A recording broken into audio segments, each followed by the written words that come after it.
Hello दोस्तों, स्वागत है आप सभी का आपके अपने यूट्यूब चैनल एमा वर्ल्ड पॉइंट में। ये आपका प्रैक्टिस सेट नंबर 16 है, जो कि आपका एमटीएस की जो परीक्षा होने वाली है उसमें ये आपका जीएस का प्रैक्टिस सेट रहेगा और मुझे उम्मीद है आपकी परीक्षा में सहायता करेगा।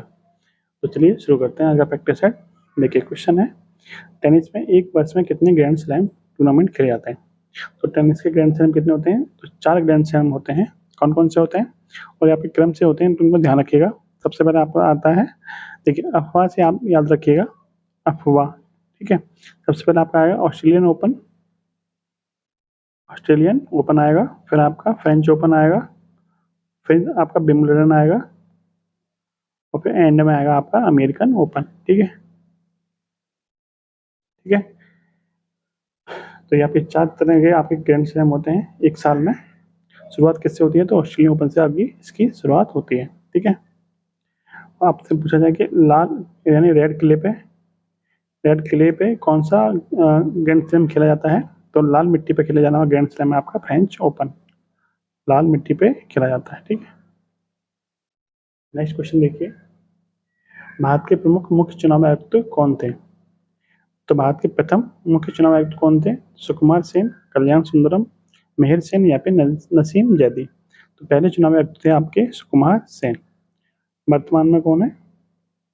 तो राजीव कुमार है। आपसे पूछ लिया कि प्रथम यानी प्रथम महिला मुख्य चुनाव आयुक्त कौन थी? तो वो थी आपकी रमा देवी। ठीक है, नेक्स्ट क्वेश्चन देखिए, बैठने की क्षमता के आधार पर विश्व का सबसे बड़ा हॉकी स्टेडियम किस देश में है? तो जब बात करें हॉकी स्टेडियम की, तो सबसे बड़ा हॉकी स्टेडियम कहाँ पर है? आपका पाकिस्तान में है। उस स्टेडियम का नाम क्या है? Gaddafi stadium. गद्दाफी स्टेडियम जो कि आपका कहाँ पर है? आपका पाकिस्तान में। लेकिन बात करें यदि क्रिकेट की, तो क्रिकेट के मामले में सबसे बड़ा जो स्टेडियम है बैठने की क्षमता के आधार पर वो आपका भारत में है। क्लियर। नेक्स्ट क्वेश्चन है आपका, डेयरी किस आर्थिक गतिविधि के क्षेत्र के अंतर्गत आती है? तो पिछले प्रैक्टिस सेट में मैंने आपको बताया था कि डेयरी किस में आती है? तो डेयरी आपकी प्राथमिक क्षेत्र के अंतर्गत आती है। इसमें आती है प्राथमिक। तृतीयक में आपकी सेवा क्षेत्र आ जाता है, यानी कि जैसे बैंकिंग हो गई, रेलवे हो गई, हॉस्पिटल हो गए, एरोप्लेन हो गए, ये सब किस में आएंगे? तृतीयक में आएंगे। और द्वितीयक में आपके उद्योग, कारखाने, ठीक है, ये सब किस में आएंगे? आपके द्वितीयक क्षेत्र में आएंगे। प्राथमिक क्षेत्र का तो आपको पता ही है, पशुपालन हो गया, मुर्गी पालन हो गया, कुक्कुट पालन हो गया, आपका मधुमक्खी पालन हो गया, ये सब किस में आएंगे? मछली मछली पालन, ये सब किस में आएंगे? आपके प्राथमिक क्षेत्र में ही आएंगे। नेक्स्ट क्वेश्चन है आपका, नाबार्ड क्या है? तो मैंने आपको जो पहले प्रैक्टिस सेट आए थे उसमें मैंने आपको बताया था कि नाबार्ड के बारे में पूरी डिटेल में कि नाबार्ड क्या है। तो नाबार्ड एक प्रकार का कृषि सहायक विशिष्ट बैंक है, यानी कृषि को और ग्रामीण विकास में को सहायता करने के लिए। और अगर ये बात की जाए कि नाबार्ड की स्थापना कब हुई थी, तो जो 2 जुलाई 1982 को नाबार्ड की स्थापना हुई थी। किस समिति की सिफारिश पे हुई थी? तो सबको पता होगा, शिवरमन समिति। ठीक है, आपसे पूछा जाता है कि नाबार्ड बैंक का काम क्या है? तो नाबार्ड बैंक का काम क्या है? तो वो कृषि सहायक विशिष्ट बैंक है और कृषि एवं ग्रामीण विकास के लिए ऋण उपलब्ध कराती है। ठीक है, कृषि एवं ग्रामीण विकास के लिए ऋण उपलब्ध कराने वाली महत्वपूर्ण बैंक कौन सी है? तो उसका नाम है नाबार्ड बैंक। तो यह बात आप ध्यान रखिएगा। उसकी स्थापना 1982 में हुई। इसका मुख्यालय कहाँ है? इसका मुख्यालय नोट कर लीजिए, हेडक्वार्टर वो आपका मुंबई में है। ठीक है, क्लियर। अगला प्रश्न देखिए, भारतीय संविधान में कितने प्रकार के रिट का उल्लेख है? तो बात आती है रिट की, तो रिट जारी क्यों की जाती है? जब किसी व्यक्ति के मूल अधिकारों का हनन होता है तो वो अपने अधिकारों के संरक्षण के लिए सुप्रीम कोर्ट या फिर हाई कोर्ट जा सकता है। तो हाई कोर्ट या सुप्रीम कोर्ट क्या करता है? उसके अधिकारों के संरक्षण के लिए आदेश जारी करता है। उस आदेशों को संविधान की भाषा में क्या बोला जाता है या कानून की भाषा में क्या बोला जाता है? उसको रिट बोला जाता है। तो कितने प्रकार के आदेश जारी कर सकता है? तो वो मूल अधिकारों के संरक्षण के लिए सुप्रीम कोर्ट या हाई कोर्ट 5 प्रकार की रिट जारी कर सकता है। ठीक है, और बात करें कौन कौन से 5 प्रकार की रिट होती हैं, तो 5 रिट होती हैं आपकी। सबसे पहले होता है बंदी प्रत्यक्षीकरण। ठीक है, दूसरी होती है आपकी परमादेश, तीसरी आपकी होती है उत्प्रेषण। ठीक है, बंदी प्रत्यक्षीकरण, परमादेश, उत्प्रेषण। और आपका 2 आपकी कौन कौन सी रह गई? देखिए, एक आपकी हो जाएगी प्रतिषेध, और एक आपकी जो बच्ची वो बच्ची आपकी अधिकार रक्षा। ठीक है, ये 5 रेट सुप्रीम कोर्ट या हाई कोर्ट जारी कर सकते हैं। जब बात करें सुप्रीम कोर्ट की, तो सुप्रीम कोर्ट इन रिटों को जारी करने के लिए अपना संविधान के अनुच्छेद 32 का प्रयोग करता है। जो हाई कोर्ट की बात करें तो इन रिटों को जारी करने के लिए हाई कोर्ट 226 अनुच्छेद का प्रयोग करता है, यानी अनुच्छेद 226 का प्रयोग करता है। क्लियर? तो ये सारे पॉइंट हैं, 5 रेट हो गई आपकी ये, और आपका सुप्रीम कोर्ट अनुच्छेद 32 के तहत जारी करता है और हाई कोर्ट 226 के तहत जारी करता है। नेक्स्ट है, भारतीय संविधान में संघवाद किस देश से लिया गया है? तो संघवाद कहाँ से लिया गया है? यूएई, यूएसए, ऑस्ट्रेलिया या फिर कनाडा। तो संघवाद लिया गया आपका कनाडा से। ठीक है, यूएसए से क्या लिया गया है? तो मौलिक अधिकार, मौलिक अधिकार कहाँ से लिए गए? तो वो आपके यूएसए से लिए गए। इसके अलावा उपराष्ट्रपति, ठीक है, उपराष्ट्रपति, और इसके अलावा जो आपका संविधान का जो रिव्यू होता है, यानी उसको हिंदी में क्या बोलते हैं? न्यायिक पुनर्वलोकन, न्यायिक पुनर्वलोकन। ठीक है, जुडिशियल रिव्यू, इंग्लिश में बोलते हैं जुडिशियल रिव्यू और हिंदी में बोलते हैं न्यायिक पुनर्वलोकन। ये भी कहाँ से लिया गया? आपका यूएसए से। ठीक है, इसके अलावा ऑस्ट्रेलिया से क्या लिया गया है? तो आपकी समवर्ती सूची, समवर्ती सूची कहाँ से ली गई है? तो आपके ऑस्ट्रेलिया से ली गई है। संविधान में 3 प्रकार की सूचियों का उल्लेख है, केंद्र सूची, राज्य सूची और समवर्ती सूची। समवर्ती सूची कहाँ से ली गई है? आपकी ऑस्ट्रेलिया से। ठीक है, नेक्स्ट प्रश्न देखिए, पृथ्वी पर दिन रात का चक्र किस कारण होता है? यानी पृथ्वी पर दिन रात क्यों होते हैं? तो जब पृथ्वी अपने अक्ष पर घूमती है, उस पर घूमने के कारण ही क्या होता है? आपके दिन रात होते हैं, यानी घूर्णन के कारण क्या होता है? दिन रात होते हैं। और जब परिक्रमण, यानी जब सूर्य की परिक्रमण आती है, उसके कारण क्या होता है? ऋतुओं में परिवर्तन होता है। ऋतुओं में परिवर्तन यानी कि साल चेंज होती है। ऋतुओं में परिवर्तन किसके कारण होता है? तो जब पृथ्वी सूर्य के चारों ओर चक्कर लगाती है तो उसको परिक्रमण बोलते हैं, जिसके कारण ऋतुओं में परिवर्तन होता है, यानी सर्दी, गर्मी, बारिश, ये सब किसकी वजह से होती है? पृथ्वी की सूर्य के चारों ओर चक्कर लगाने के कारण। और दिन रात क्यों होते हैं? तो पृथ्वी को अपने अक्ष पर घूमने के कारण दिन रात होते हैं। ठीक है, इसको घूर्णन बोला जाता है। नेक्स्ट क्वेश्चन है आपका, निम्न में से कौन पूर्वी व पश्चिमी घाट का मिलन स्थान है? तो पूर्वी और पश्चिमी घाट, यानी ये पश्चिमी घाट हो गया, ये आपका पूर्वी घाट हो गया, दोनों का मिलन स्थान कौन सा है? तो यहाँ पे एक पर्वत है, उस पर्वत का नाम क्या है? नीलगिरी की पहाड़ियाँ, यहाँ पे नीलगिरी पर्वत। बात करें इस पर्वत की सबसे ऊंची चोटी कौन सी है? तो उसका नाम है डोडा बेट्टा। डोडा बेट्टा इस पर्वत की सबसे ऊंची चोटी है। ठीक है, ये आपका पश्चिमी घाट भी बोल सकते हो आप इसको, ये आपका पूर्वी घाट हो जाएगा। और दोनों का मिलन बिंदु जो है वो आपका यहाँ पे किसको मिलाता है? नीलगिरी जो पहाड़ियाँ हैं वो यहाँ पे स्थित है। और इसकी सबसे ऊंची चोटी कौन सी है? वो आपकी डोडा बेट्टा है। क्लियर? लेकिन यदि आपसे यही पूछ लिया जाए कि दक्षिण भारत की सबसे ऊंची चोटी कौन सी है, तो दक्षिण भारत की सबसे ऊंची चोटी वो कौन सी हो जाएगी? वो हो जाएगी आपकी अनाई मुड़ी, अनाई मुड़ी। ठीक है, जो कि आपके पश्चिमी घाट पर स्थित होगी। ठीक है, अगला प्रश्न देखिए, लाल मृदा का लाल रंग के कारण होता है? लाल मृदा का लाल रंग क्यों होता है? मैग्नीशियम के कारण, बोरॉन, या फिर आयरन, या फिर जीवाश्म। लाल रंग किसकी वजह से होता है? तो फेरस ऑक्साइड यानी कि आयरन के कारण होता है। ठीक है, कौन से जीव प्रत्यक्ष अथवा अप्रत्यक्ष रूप से अपने निर्वाह हेतु उत्पादकों पर निर्भर करते हैं? उत्पादक आपको पता है कौन होते हैं? तो पेड़ पौधे, क्योंकि वही सबके लिए क्या बनाते हैं? खाना बनाते हैं सूर्य के प्रकाश का प्रयोग करके। तो पेड़ उत्पादों पर निर्भर कौन रहता है? तो उपभोक्ता उत्पादों पर निर्भर रहेंगे। क्लियर सी बात है। आपसे ये तो पूछा है कि कौन उन पर निर्भर रहता है, तो पेड़ पौधों पर निर्भर कौन होता है? उपभोक्ता। उपभोक्ता में आपके तीनों प्रकार के उपभोक्ता आ जाएंगे, आपके प्राथमिक उपभोक्ता, द्वितीयक और तृतीयक। क्लियर? अगला प्रश्न देखिए क्या कह रहा है, चंपारण आंदोलन किस भारतीय राज्य में शुरू हुआ था? जब बात करें चंपारण आंदोलन की, तो चंपारण आंदोलन की शुरुआत हुई थी 1917 में, जिसमें जो आंदोलन किसने किया था? जो आंदोलन महात्मा गांधी ने शुरू किया था। ठीक है, महात्मा गांधी ने इसी आंदोलन में पहली बार सत्याग्रह का प्रयोग किया था। ठीक है, प्रथम बार सत्याग्रह का प्रयोग महात्मा गांधी ने किस आंदोलन में किया था? तो चंपारण आंदोलन में ही किया था। यदि आपसे ये पूछा जाए कि महात्मा गांधी को चंपारण आंदोलन के लिए कौन लेके गए थे, तो वो लेके गए थे आपके राजकुमार शुक्ल। राजकुमार शुक्ल, ये दोनों नाम आपके लिए इम्पोर्टेंट है, एक तो ये और आपका ये सत्याग्रह वाला शब्द, ठीक है। तो महात्मा गांधी सबसे पहले भारत में सत्याग्रह की शुरुआत कहाँ से की थी? चंपारण आंदोलन से। चंपारण आंदोलन के लिए महात्मा गांधी को कौन लेके गए थे? तो राजकुमार शुक्ल। और चंपारण आंदोलन कब हुआ था? 1917 में। और किस राज्य में हुआ था? तो वो हुआ था आपका बिहार में।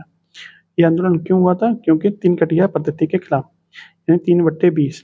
अंग्रेजों ने एक नियम बना दिया था कि अपनी जमीन के 20 भाग में से 3 भाग पर नील की खेती आपको करना अनिवार्य होगा। नील की खेती का दुष्प्रयोग क्या होता था कि जिस जगह पे नील की खेती की जाती थी वो जमीन फिर कुछ साल में ही बंजर हो जाती थी। तो इसलिए धीरे धीरे करके बहुत सारी जमीनें बंजर होती जा रही थी। तो किसानों के लिए फिर अकाल वाली स्थिति, भुखमरी की कंडीशन आने वाली थी। इसकी वजह से किसानों ने और महात्मा गांधी ने मिलकर चंपारण का आंदोलन किया था, ठीक है। इसको बोलते हैं 3 कटिया पद्धति। 3/20 भाग, 20 भाग में से 3 भाग पे आपको नील की खेती करनी होगी। ये अंग्रेजों ने नियम बना के रखा था। नेक्स्ट है वर्ष 1918 में किस शहर में महात्मा गांधी ने सफलतापूर्वक मिल मजदूरों की हड़ताल का नेतृत्व किया था? देखिए यहाँ से निपटे 1917 में जब चंपारण आंदोलन खत्म हो गया तो इसके तुरंत बाद महात्मा गांधी ने कौन सा आंदोलन शुरू कर दिया?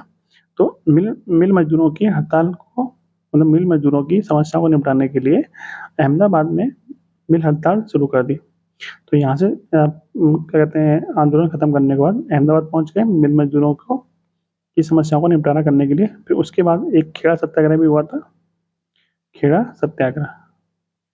ये सत्याग्रह भी किसने किया था? तो ये भी आपका महात्मा गांधी ने ही किया था। कभी कभी इनका क्रम लगाने के लिए आ जाता है कि महात्मा गांधी ने जो सत्याग्रह किए थे भारत में वो किस क्रम में किए थे। सबसे पहले चंपा किया था, चंपारण के बाद अहमदाबाद, फिर आपका खेड़ा सत्याग्रह, ठीक है। ये खेड़ा सत्याग्रह कब हुआ था? तो 1918 में ये भी हुआ था। लेकिन ये किसके बाद हुआ था? तो ये हुआ था आपका अहमदाबाद मिल के बाद। नेक्स्ट क्वेश्चन देखिए, सुल्तान मोहम्मद गोरी को 1191 में पराजित करने वाले सबसे प्रसिद्ध चौहान शासक कौन थे? सभी को पता है कि जो तराइन का युद्ध हुआ था, तराइन का प्रथम युद्ध, वो आपको 1191 में हुआ था। किस किस के बीच हुआ था? पृथ्वीराज चौहान और मोहम्मद गोरी के बीच हुआ था, ठीक है। पृथ्वीराज चौहान, यानी पृथ्वीराज जो चौहान थे वो तृतीय थे, ठीक है। और ये आपके चौहान वंश के अंतिम शासक भी थे। और इनका युद्ध किससे हुआ था? तो मोहम्मद गोरी से हुआ था 1191 तथा इनका प्रथम युद्ध हुआ था 1191 में। क्लियर। द्वितीय युद्ध भी हुआ था इनका जिसमें मोहम्मद गोरी ने पृथ्वीराज चौहान को पराजित कर दिया था, ठीक है। तो 2 युद्ध हुए थे तराइन के। आपसे पूछा था कि कौन सा शासक था चौहान वंश का, तो वो आपका पृथ्वीराज चौहान थे। नेक्स्ट है निम्नलिखित में से किसे सामान्यतः ताल रेशम कहा जाता है? ताल रेशम किसे कहा जाता है?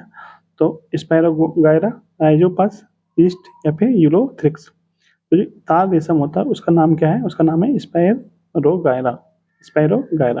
क्लियर। नेक्स्ट क्वेश्चन देखिए, प्रकाश संश्लेषण की ऊर्जा अधिग्रहण अभिक्रियाएं कहाँ संपन्न होती हैं? तो जब सूर्य से प्रकाश आता है वो कहाँ संपन्न होती हैं? मान लीजिए आपकी क्या है, पेड़ की पत्तियां हैं, ठीक है। ये पेड़ की पत्तियां क्या है, सूर्य के प्रकाश को ऑब्जर्व कर लेंगी। इसमें छोटे छोटे आपके क्या होते हैं, पत्तियों के अंदर छेद होते हैं, उस छेद से होकर क्या जाता है, प्रकाश जाता है। आपसे यही पूछा था, इसी प्रकाश में इसी जो छेद होते हैं उन छेदों में क्या होता है, छोटे छोटे जो आपके बिंदु से बने होते हैं पत्तियों पे, उन्हीं को बोलते हैं आपके स्ट्रोमा। उसी में आपकी क्या होती हैं, अभिक्रियाएं होती हैं, ठीक है। पत्ती के अंदर कई भाग होते हैं, उसमें एक भाग होता है स्ट्रोमा, उसमें आपकी अभिक्रियाएं की जाती हैं। ऑप्शन नंबर सी आपका ठीक है। अगला प्रश्न देखिए, ब्लीचिंग पाउडर होता है, ब्लीचिंग पाउडर का फॉर्मूला क्या होता है? तो ब्लीचिंग पाउडर का फॉर्मूला होता है CaOCl2। इसको बोलते हैं कैल्शियम हाइपोक्लोराइड। क्या नाम है इसका? कैल्शियम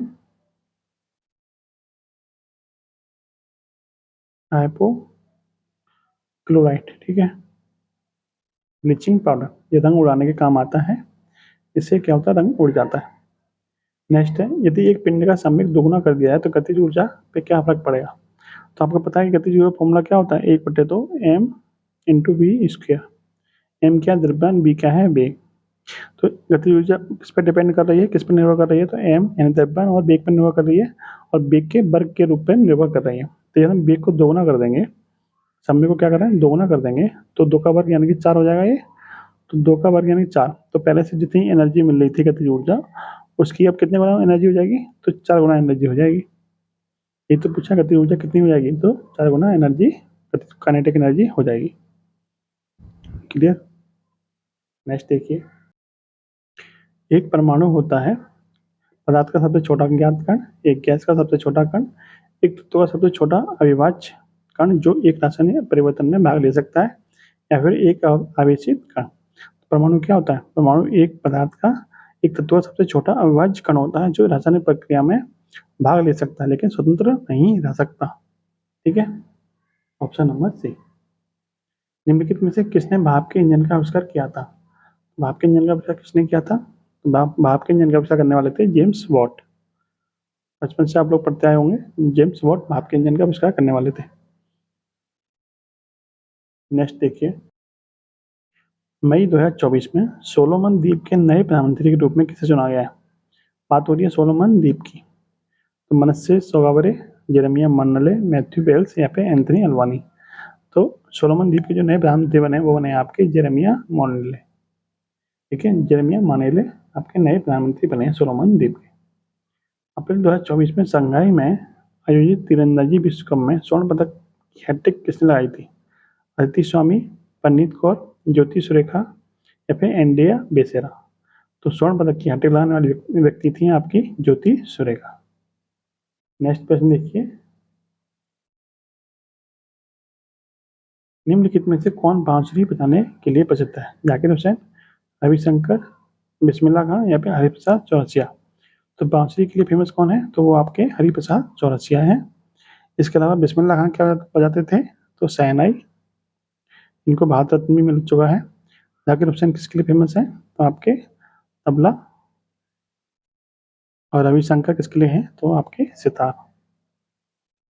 ठीक है, नेक्स्ट है, निम्नलिखित में से कौन सी एक शास्त्रीय भाषा नहीं है? तो जब बात हो रही है शास्त्रीय भाषा की, तो वर्तमान में कुछ शास्त्रीय भाषाएं बढ़ गई हैं। शुरुआत में जो शास्त्रीय भाषा थी वो कितनी थी? 6 थी। अब कितनी हो गई? तो अब हो गई आपकी 9। ठीक है, 3 शास्त्रीय भाषाओं की वृद्धि हो गई है। उससे पहले देख लेते हैं क्वेश्चन में क्या पूछा, कौन सी भाषा नहीं है। तो संस्कृत है, कन्नड़ है, तमिल है, लेकिन भोजपुरी आपकी नहीं है। ठीक है, तो देखिए 3 तो आपकी ये हो गई। 3 आपकी कौन कौन सी रह गई? संस्कृत के अलावा आपकी उड़िया रह गई, उड़िया आपकी। उसके अलावा आपकी तेलुगु, मलयालम। ये तो आपकी पहले से 6 थी। 1 2 3 4 5 6 शास्त्रीय भाषाएं आपकी पहले से चल रही थी। 3 नई भाषाएं आपकी जोड़ी गई हैं। कौन कौन सी आपकी? एक तो है आपकी पाली। देखिए इसका आंसर मैं आपको यहाँ नीचे लिख देता हूँ। एक तो है आपकी पाली, दूसरी आपकी प्राकृत, और जो तीसरी जोड़ी गई है वो है आपकी फारसी। ठीक है, ये 3 नई भाषाएं शास्त्रीय भाषाओं के रूप में जोड़ी गई हैं। कुल मिलाकर शास्त्रीय भाषाएं कितनी हो गई? तो 9। तो इस क्वेश्चन का आंसर तो ऑप्शन नंबर ए बन जाएगा, भोजपुरी। और लास्ट क्वेश्चन देखिए, अगरतला एकीकृत चेक पोस्ट के बाद भारत बांग्लादेश सीमा पर दूसरी एकीकृत चेक पोस्ट कौन सी है? अगरतला के बाद में कौन सी है? तो वो देखिए, अगरतला तो हो गई, ये तो होगा नहीं। पेट्रापोल एकीकृत चेक पोस्ट, हरिनगर एकीकृत चेक पोस्ट या फिर सिलचर एकीकृत चेक पोस्ट। तो अगरतला के बाद में कौन सी बनी है? पेट्रोपोल एकीकृत चेक पोस्ट। ठीक है, जो कि भारत और बांग्लादेश की सीमा पर है। ये है आज का प्रैक्टिस सेट। वीडियो आपको कैसी लगी कमेंट बॉक्स में जरूर बताना। यदि आपके किसी काम आई हो तो आप लाइक शेयर भी कर सकते हैं। जय हिंद, जय भारत।